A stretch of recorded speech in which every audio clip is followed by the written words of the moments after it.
Hello बच्चों, सुबह जो हम लोगों ने क्लास ली थी उसके बारे में थोड़ी सी डिटेल्स फिर से देख लेते हैं, क्योंकि सुबह बहुत नेटवर्क की प्रॉब्लम थी, बहुत सही से बात हो नहीं पा रही थी। तो जरा इसको देखो, ये पोर्शन हम लोग क्लास में पढ़ चुके थे, टेस्टिस का स्ट्रक्चर, तो इसके बारे में हम यहाँ पे बात नहीं कर रहे हैं, हम लोग आगे बढ़ते हैं। नेक्स्ट जो सुबह बात हुई थी सेमिनिफेरस ट्यूब्यूल्स के बारे में, कि जब हम टेस्टिस का ट्रांसफर सेक्शन करेंगे तो हर एक सेक्शन ट्रांसफर सेक्शन में आपको 250 लोब्यूल्स मिल रहे थे, जिसके अंदर एक लोब्यूल के अंदर 2 से 3 सेमिनिफेरस ट्यूब्यूल्स मिलती थी। उन सेमिनिफेरस ट्यूब्यूल्स से ट्रांसफर सेक्शन देखेंगे तो आपको यहाँ पे एक दिख रही है क्या? अगर आप यहाँ देखें तो आपको दिखती है यहाँ पे ये एक सेमिनिफेरस ट्यूब्यूल का ट्रांसफर सेक्शन है, जिसमें कुछ बड़ी बड़ी सेल्स दिख रही हैं जिनको सर्टोली सेल्स बोलते हैं, और यहाँ पे कुछ स्मॉल सेल्स दिख रही हैं जो लाइनिंग कर रही हैं, जो जर्म सेल्स हैं। जर्म सेल के ऊपर बाहर की तरफ बेसमेंट मेम्ब्रेन है, ठीक है। तो इस चीज को हम लोग देख चुके थे कल क्लास में, कि जो जर्म सेल है, ये जर्म सेल माइटोसिस करके डिवाइड होती है और ये बनाती है स्पर्मेटोगोनिया, और वो स्पर्मेटोगोनिया फर्दर डेवलप होकर के स्पर्मेटिड्स बनाते हैं, और ये स्पर्मेटिड्स जो हैं ये सर्टोली सेल्स में अपना हेड एम्बेडेड करके उसमें धंस जाते हैं और न्यूट्रिशन लेते हैं वहां से, और उस न्यूट्रिशन को लेके फिर ये फर्दर डेवलप होते हैं और बनते हैं कि स्पर्मेटोजोआ। जो स्पर्मेटोजोआ यहाँ से निकलेंगे तो जाएंगे कहाँ? यहाँ से निकल के सेमिनिफेरस ट्यूब्यूल से निकल के रेटेटिस्टिस से होते हुए एपिडिडाइमिस में स्टोर होंगे, और फिर यहाँ से ये वास डिफरेंस के थ्रू बाहर निकाले जाएंगे, ठीक है। तो उसके बारे में हम लोग बात कर चुके थे। अब यहाँ पे जो सर्टोली सेल्स हैं, ये सेल्स काम क्या करती हैं? सर्टोली सेल्स को नर्व सेल्स भी बोल रहे हैं हम लोग। ये सर्टोली सेल्स 4 ही मेन काम करती हैं। पहला जो सबसे इंपॉर्टेंट काम है, ये न्यूट्रिशन प्रोवाइड कर रही हैं इसको, स्पर्मेटोजोआ को, जो डेवलपिंग स्पर्म है उसको न्यूट्रिशन प्रोवाइड कर रही है। इसके अलावा यहाँ पे एक प्रोटीन रिलीज होती है, एंड्रोजन बाइंडिंग प्रोटीन, ना इसको बोलते हैं क्या? Androgen binding protein. ये एंड्रोजन बाइंडिंग प्रोटीन जो है, ये एंड्रोजन एक्चुअली रिलीज कहाँ हो रही है? इंटरस्टिशियल सेल एंड्रोजन रिलीज कर रही हैं, या लिडिक सेल्स? कहाँ पे? जो इंटरस्टिशियल स्पेस है ना, ये स्पेस जो खाली जगह इन ट्यूब्यूल्स के बीच में है, ये 3 ट्यूब्यूल्स यहाँ पे देख रहे हैं हम लोग, जिसमें एक का स्ट्रक्चर देख रहे हैं, 2 का नहीं देख रहे हैं।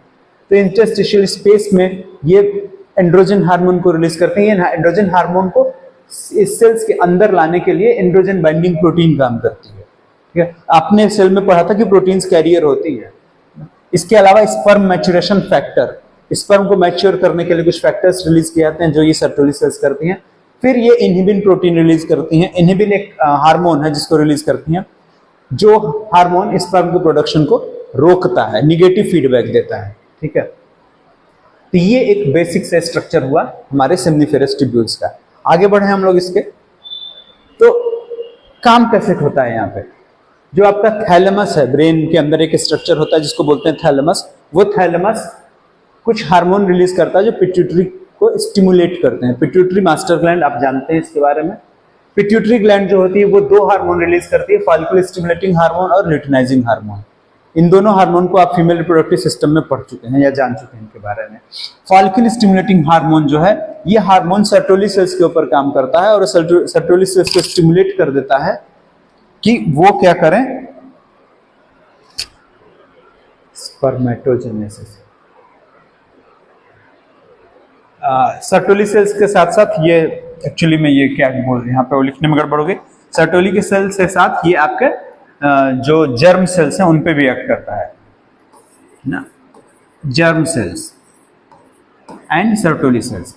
तो जर्म सेल जो है वो ग्रो करती हैं और वो क्या करती हैं, उनके अंदर स्पर्मेटोजेनेसिस होती है, यानी कि स्पर्म का प्रोडक्शन शुरू हो जाता है। साथ ही सर्टोली सेल्स जो है ये एक इनहिबिन हार्मोन भी सिक्रीट करती है। दूसरी तरफ ल्यूटिनाइजिंग हार्मोन जो है लिडिक सेल्स के ऊपर काम करता है। लिडिक सेल्स इसके इफेक्ट में आके रिलीज करना शुरू करते हैं टेस्टोस्टेरॉन, और टेस्टोस्टेरॉन की वजह से फर्दर स्पर्मेटोजेनेसिस प्रमोट होती है। भाई टेस्टोस्टेरॉन प्रोड्यूस हो रहा है तभी तो स्पर्मेटोजेनेसिस शुरू हुई है ना, ठीक है। ये जो इनहिबिन हार्मोन था ये क्या करता है? ये नेगेटिव फीडबैक देता है थैलेमस और पिट्यूटरी को, जिसकी वजह से ये दोनों हार्मोन का प्रोडक्शन रुक जाता है या कम हो जाता है, ताकि स्पर्मेटोजेनेसिस की प्रोसेस को स्लो किया जा सके। जब जरूरत होगी तो बनेगा, नहीं जरूरत होगी तो नहीं बनेगा स्पर्म, या कम बनेगा, ठीक है। इसके बाद आते हैं नेक्स्ट एसेसरी ग्लैंड्स, जिसके बारे में आज हम लोग मॉर्निंग में बात किए थे। तो एसेसरी ग्लैंड्स 3 ग्लैंड्स हैं यहाँ पे, सेमाइनल वेसिकल, प्रोस्टेट ग्लैंड और कॉपर्स ग्लैंड, मेल के केस में। ठीक है, कुछ लाइट रिफ्लेक्ट कर रही है ऊपर की तरफ, थोड़ा सा इसको नीचे ड्रॉ कर लेते हैं। थोड़ा सा लाइट का प्रॉब्लम है इस वक्त, कुछ गड़बड़ हो गया है, इशू आ रहा है थोड़ा सा। ठीक है, अब दिख रहा होगा ना। एसेसरी ग्लैंड्स 3 हो गए, सेमाइनल वेसिकल्स, सेमाइनल प्लाज्मा और कॉपर्स ग्लैंड। ये तीनों ग्लैंड्स का जो सिक्रीशन होता है वो कलेक्टिवली क्या कहलाता है? सेमाइनल प्लाज्मा ना। इन तीनों का जो तीनों ग्लैंड जो है इनका जो सिक्रीशन होता है उस सिक्रीशन को क्या बोलते हैं हम लोग? Seminal plasma. ठीक है, तो ये जो सेमाइनल प्लाज्मा है ये है क्या? 3 ग्लैंड्स का प्रोडक्ट है। ठीक है, वो 3 ग्लैंड्स कौन कौन सी हैं? कॉपर्स ग्लैंड, प्रोस्टेट ग्लैंड और सेमाइनल वेसिकल।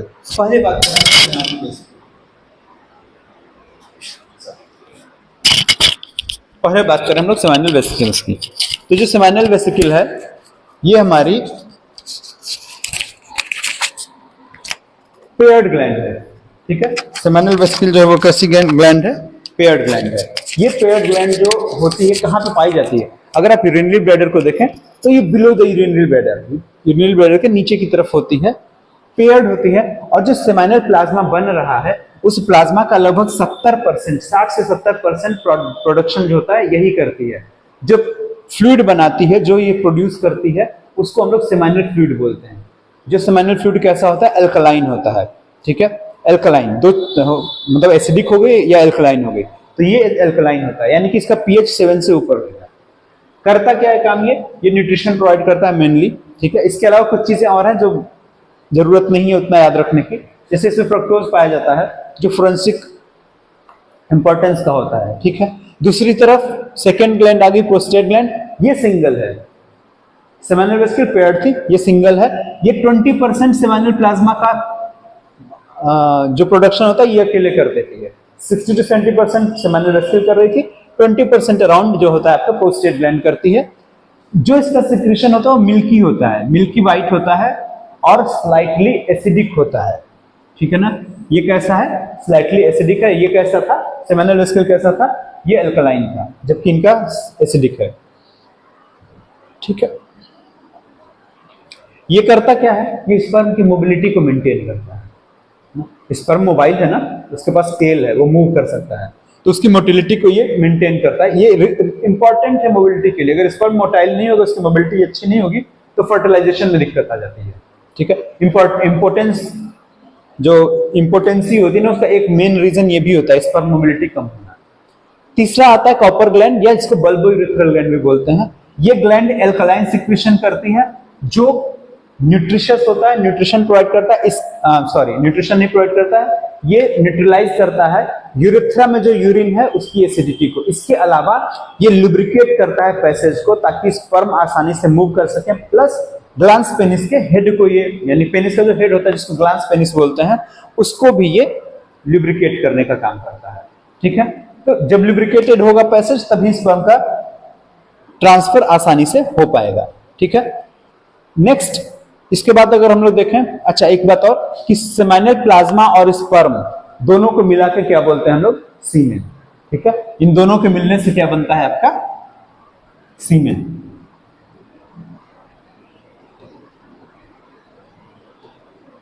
ठीक है, जनरली सीमेन जो है उसका पीएच जो होता है एल्कलाइन होता है, यानी कि 7 से अधिक होगा, अप्रोक्सीमेटली 7.2 to 7 होता है इसका पीएच। ठीक है, इसका पीएच 7.2 to 7 होता है। थोड़ा सा इसको नीचे ले लेते हैं ताकि आपको आसानी से दिखाई दे सके, ऊपर कुछ लाइट का इश्यू बन रहा है। ठीक है, इसका पीएच 7 to 7.7 के आसपास होता है, यानी कि ये स्लाइटली अल्कलाइन है। वॉल्यूम अगर देखें, आज सुबह जैसा कि बताया था कि इनका वॉल्यूम 2.5 से 5 ml होता है। 2.5 से 5 ml जो सीमेन वो रिलीज होता है पर इजैकुलेशन, एक बार में। और पर इजैकुलेशन, हर इजैकुलेशन में लगभग 200 से 300 मिलियन स्पर्म पाए जाते हैं। यानी कि ये 2.5 ml अगर कोई मान लो 5 ml रिलीज हो रहा है सीमेन, तो उस 5 ml में 200 to 300 मिलियन स्पर्म्स होंगे। ठीक है, अगर इससे कम होते हैं तो फिर प्रॉब्लम आती है। इस 300 या 200 मिलियन में से 60% स्पर्म की जो है शेप और साइज नॉर्मल होना चाहिए, और उसमें से 40% की मोबिलिटी अच्छी होनी चाहिए, यानी कि उनके अंदर मूव करने की कैपेबिलिटी अच्छी होनी चाहिए, तब फर्टिलाइजेशन होता है अच्छे से। ठीक है, नेक्स्ट चीज जो हम लोगों को समझनी है वो क्या है, पेनिस का स्ट्रक्चर। ठीक है, इसके बारे में बात करते हैं। ठीक है, ये ट्रांसवर्स सेक्शन देख रहे हैं हम लोग। जैसा कि सुबह बताया था कि पेनिस में दो टाइप की मसल्स होती हैं, एक कहलाती है कार्पस कैवर्नोसम जो कि पेयर्ड है, आप देख सकते हैं दो मसल्स हैं, ये ग्रीन वाली जो कार्पस कैवर्नोसम है, और नीचे जो सर्कुलर दिख रही है कार्पस स्पॉन्जियोसम। ठीक है, कार्पस कैवर्नोसम के बीच में आप देखें ब्लड वेसल्स पाई जा रही हैं, इसके बीच में क्या है, ब्लड वेसल है। ठीक है, दो ब्लड वेसल्स यानी कि आर्टरी है, और इसके ऊपर देखें तो दो वेन्स दिख रही, डॉर्सल वेन्स। उससे मतलब आपको नहीं रखना है, आपको इन तीनों पे ध्यान देना है। तो कार्पस कैवर्नोसम एक पेयर्ड मसल है ना, दो मसल्स हैं यानी कि एक पेयर मसल है। ये इनके अराउंड या इनके अंदर जो होता है ये क्या पाई जाती है, ब्लड वेसल्स पाई जा रही है ना, आर्टरीज पाई जा रही है जो ब्लड सप्लाई करती हैं, और जब यही ब्लड इंगॉर्ज हो जाता है, भर जाता है इन मसल्स के बीच में जो स्पेस होता है, तो मसल्स में इरेक्शन होता है ना। इनकी पोजीशन डॉर्सल साइड में है, ऊपर है, डॉर्सल साइड में है। दूसरी बात करें कार्पस स्पॉन्जियोसम की, तो इसकी पोजीशन वेंट्रल होती है, ये मसल सिंगल है, और इसके अंदर यूरेथ्रा पास कर रही है, इसी के अंदर से, या ये बोल दें कि यूरेथ्रा के अराउंड ये मसल पाई जा रही है उसके चारों तरफ। ठीक है, ये ग्लांस बनाती है ना, it forms glans penis at terminal portion. तो एंड पे आके जो आगे का पेनिस का अगला हिस्सा होता है इसको ग्लांस पेनिस बोलते हैं, वो कौन बनाता है, कार्पस स्पॉन्जियोसम। ठीक है, ये तीनों ही मसल कैसी हैं, इरेक्टाइल टिश्यू है ना, ये तीनों ही कैसे हैं, इरेक्टाइल टिश्यू।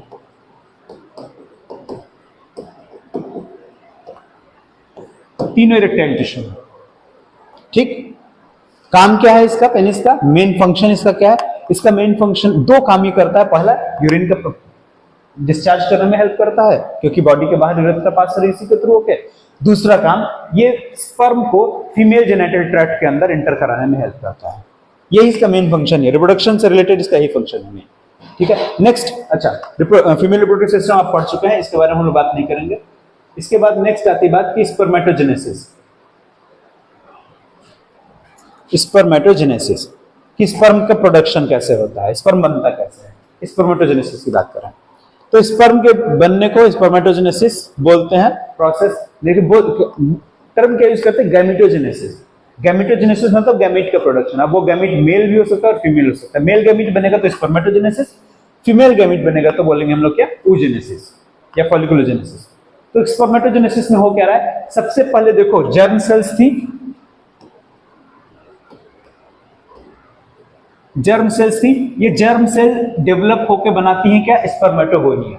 ठीक है, ये जर्म सेल जब डेवलप होती है तो बनता है क्या, स्पर्मेटोगोनिया। स्पर्मेटोगोनिया में माइटोसिस होती है, स्पर्मेटोगोनिया की साइज इंक्रीज होती है और वो इंक्रीज करके बनाता क्या है, प्राइमरी स्पर्मेटोसाइट। ये है क्या आपका प्राइमरी स्पर्मेटोसाइट। ठीक है, प्राइमरी स्पर्मेटोसाइट्स जो होते हैं डिप्लॉयड स्ट्रक्चर है, 2n है, यानी कि यहाँ पे क्रोमोसोम का नंबर 46 ही है। इसके बाद ये प्राइमरी स्पर्मेटोसाइट जो है ये फर्दर ग्रो करेंगे और इसमें अब होगी क्या, मियोसिस। मियोसिस दो स्टेप में कंप्लीट होती है, मियोसिस फर्स्ट और मियोसिस सेकेंड। ठीक है, तो यहां पे होगी क्या, मियोसिस फर्स्ट। सबसे पहले होगी आपकी मियोसिस फर्स्ट। जब मियोसिस फर्स्ट हो जाएगी तो मियोसिस फर्स्ट होने के बाद जो प्राइमरी स्पर्मेटोसाइट था वो अब सेकेंडरी स्पर्मेटोसाइट कहलाएगा। ठीक है, वो क्या कहलाएगा, सेकेंडरी स्पर्मेटोसाइट। तो यहां पे नाम लिख देते हैं हम लोग, सेकेंडरी स्पर्मेटोसाइट। सेकेंडरी स्पर्मेटोसाइट में सेकेंड मियोसिस होगी और अब दो सेकेंडरी स्पर्मेटोसाइट बने, फिर से मियोसिस सेकेंड जब कंप्लीट होगी तो यहाँ पे 4 स्पर्मेटिड्स तैयार हो जाएंगे जो कि इमैच्योर हैं, है ना, जो अभी मैच्योर नहीं है। जब ये मैच्योर होंगे सर्टोली सेल्स में अपने से हेड एम्बेडेड करा के पड़े रहेंगे, घुसा के पड़े रहेंगे और ये मैच्योर होके बना लेंगे क्या, स्पर्मेटोजोआ या स्पर्म्स। तो 4 स्पर्म्स तरीके से हम लोग के पास बन जाते हैं।